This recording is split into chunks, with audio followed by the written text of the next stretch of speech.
Good afternoon, Chairperson Burke, Vice Chair Huffman, and members of the Health, Human Services, and Medicaid Committee.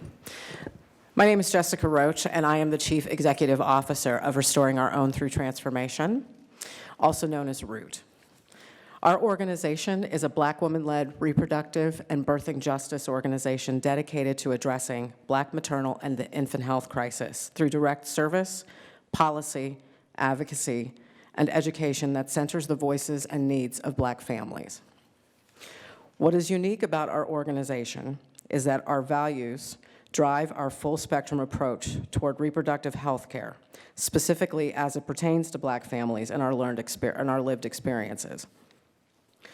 ROOTT also places a heavy emphasis on addressing the institutional and structural policies and deficit-driven health communications that have caused the adverse consequences revealed through recent analysis of the social determinants of health.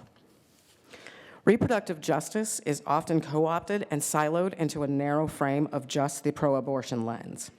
That is a misrepresentation. At ROOTT, our tenets are clear. We believe in the right to autonomy, the right to choose how, where, when, and if we create a family, the right to define our families for ourselves, and the basic human right to environments, social structures, and institutions that foster safety and self-sustainability within our communities. As a Black woman with clinical experience as a nurse, and as a public health expert in family planning, maternal and infant health, as a perinatal support provider of doula services, and as a mother, I stand here in front of you today in opposition to SB 23 with two distinct points for consideration. First, public policy and/or legislation based on non-accurate medical information is dangerous and does not allow for informed decision-making by the patient, which is a direct violation of patient rights. While any legislation created that tries to dictate access to reproductive health care is a violation of patient rights, to create a bill that in and of itself prevents access to abortion after detection of the first heartbeat, which is actually a cardiac flutter, is misleading, coercive, and not based in true physiological embryonic development.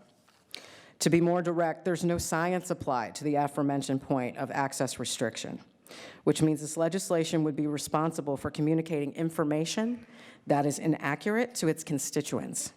Moreover, regardless of moral arguments or values that each individual holds, it is necessary that health communication be accurate and unbiased, and that it's evidence-based in scientific fact as it pertains to human growth and development. Secondly, ROOTT's position is as an institutional advocate for Black families, requires that we support our medical colleagues and legislative bodies with increasing their understanding of what reproductive justice means.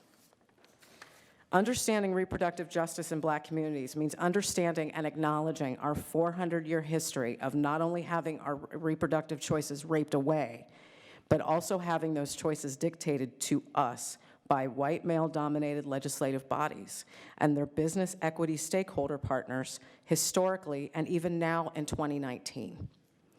It was clear then and now that they did not, and in many ways still do not, consider us human.